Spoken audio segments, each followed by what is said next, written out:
we're checking to see why the foot pedal is not driving the 24-volt Spartan. And we need to open the hood and remove the battery. 2 screws. Take the battery bracket off, and we will lift the battery out. You can go ahead and disconnect this plug so we can get the battery out of the way. And here's where all your wiring will be. You can see there's a yellow junction box here, and there's several wires in here. You might be able to access all this after removing the battery, but if not, or if you just want some more room, you can unscrew this plate.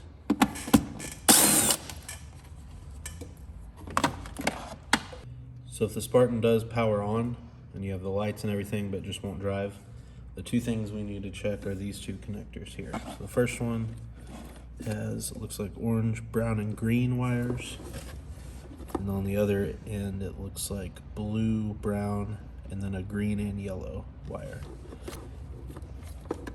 You'll first need to just lightly tug on each wire. Make sure none of them come out all the way. That's possible one of them is just not making a good connection. Do the same on this end. And if one of them pops out, we'll have to just reinsert the wire. Okay, so those are all secure. The next thing you can do is pop this off. There you go. And you'll see 3 metal terminals there. Basically, these are the ends of these 3 wires. So you need to make sure that all 3 of these are straight, like these are. If one of them is bent to the right or left or damaged in any way, they may not make connection with the metal terminals in here. And if they're not making connection, then it won't drive.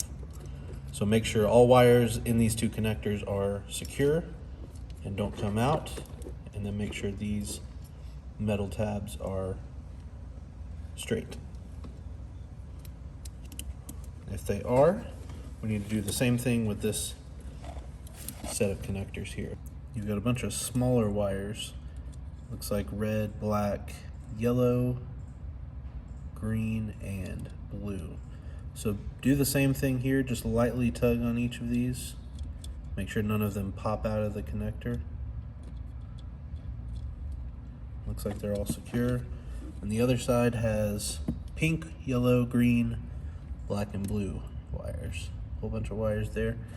And do the same thing here, just lightly tug on them. Make sure none of them pop out of place. And if they don't, you'll need to disconnect these as well. You know, and you'll see all the metal tabs in here. Again, just make sure these are all straight, aligned like this. Make sure none of them are damaged or bent in any way, because they have to fit into these slots on the other connector. So just make sure they're all straight and can fit correctly into these slots.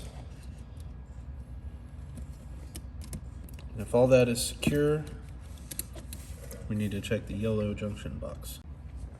So the yellow junction box has 5 wires plugged in, and it's got 2 screws here.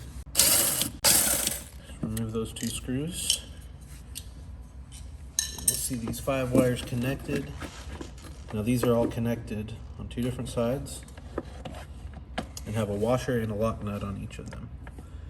So all you're doing here is making sure all of them are connected and none of these lock nuts are loose. For example, if you were able to take them off with your finger, just like that, if they would start to come off, then they need to be tightened down. Now, these are all tight and secure, so we're good there. But any of these are not making a good connection, that can also keep parts of the vehicle from working. So make sure all these are secure and are not loose in any way. If they are, you can use a small wrench and just tighten the lock nuts there. One other thing we can check is the forward and reverse switch on the dash. I believe it says go ahead and then back. So on the inside of that, there's a white plastic connector. I've already unplugged it here, and it's got 3 wires. plugged into it. You can see there's 3 wires there. And how this works basically is the switch on the dash will connect these 2 wires if you're in forward to make it drive forward, or these 2 if you have it in the reverse mode. Now if the switch is not making that connection properly, that can keep the toy from driving. So a way to check this is to disconnect this. You can use a metal wire or a metal paper clip like this. We've unbent the paper clip. And what I'm gonna do is put one end in here in the middle and the other one in the top here. Basically just make sure there's a connection between those 2 metal terminals. And then we're going to press the pedal.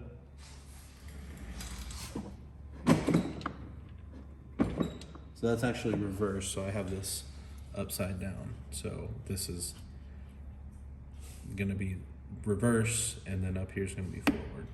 So right now, it's acting as if the switch is in reverse. If we undo this and connect the top 2, and press the pedal, it will drive in forward. So if the toy does not drive in forward or reverse with this plugged in, but unconnecting it and performing this bypass makes it drive, then we know that your forward and reverse switch is the issue. One thing to check if the Spartan will power on but won't drive is the brake sensor. So the sensor's job is, if you press the brake, it lengthens the spring right here, and that basically tells the vehicle that the brake is pressed and the pedal will not drive.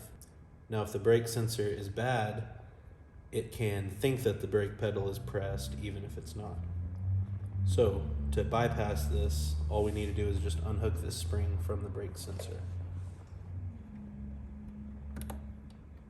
There you go. So with it unhooked, if you press the pedal and it drives, but it doesn't work with it hooked in, then that means you have a bad brake sensor or just need to adjust it. Now if it looks like this, you should be fine and shouldn't need to adjust it. It may just be a bad sensor. But if you press the brake, you'll notice that the spring expands. So if yours already looks expanded, then that's a sign you may need to adjust the brake sensor, which is this little nut here. And you might have to use a wrench, but you would just unscrew this. And if you just loosen that, then basically you pull farther this way and retighten it down. And that's how you adjust it, to make the brake pedal more loose, or you can make it tighter if needed.